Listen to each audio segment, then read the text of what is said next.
วิธีซีของสาวบ้านเนาะสบายดีทุกคนเนาะวันนี้มาหากินหาอยากเนาะมาใช้ธรรมศาสตร์ไต่เขียด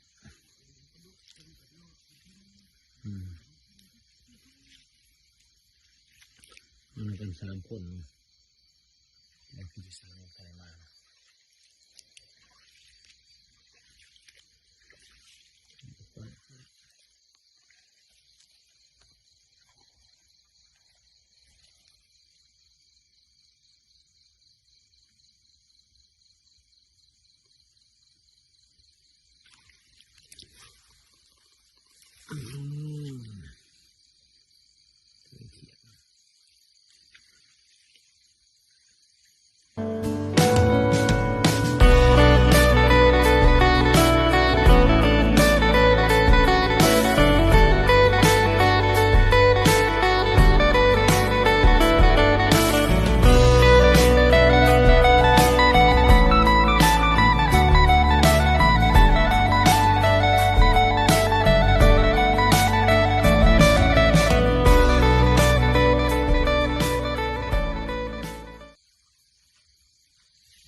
ล่างรัก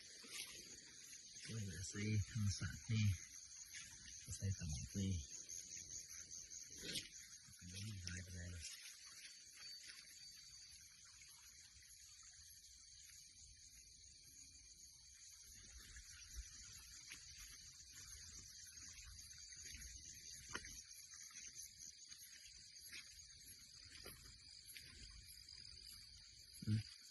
อะไรสมัยก็จึงสิอัปเดตให้มันอีกเท่านั้นทุกคน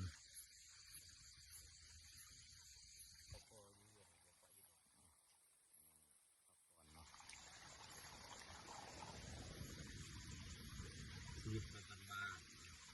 ติดตามธรรมชาติปีนเขียดพอกอากาศมันเย็นส่วนดังไฟขอบไฟ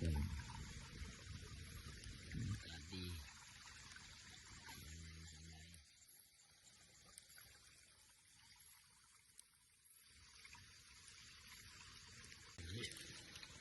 เขียดมาเป็นยังไงเดี๋ยวดิใส่เกลือดิโอ้ยใส่เกลือก็ใส่เกลือก็กินเสียบโอ้ขนาดไม่เสียบกินเกลือโอ้เขียดน้ำนี่เขียดมันกินโอ้สุดยอดเลยนะว่าเรากินเขียดน้ำนี่เราเขียดมันแซ่บดีนี่วิธีปีนใส่เกลือแบบนี้ปีนขี้เกียจใส่เกลือมาใส่มาข้าวใส่มาปีนกินโอ้ยมันก็คักเลยเนาะนี่ก็คนมันบ้าแบบธรรมศาสตร์เลย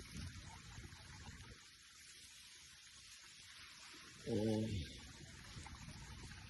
เลยแสบเหมือนกัน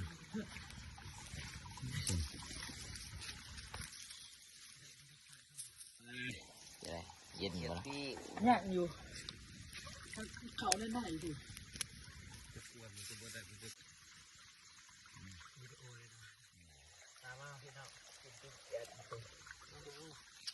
มัน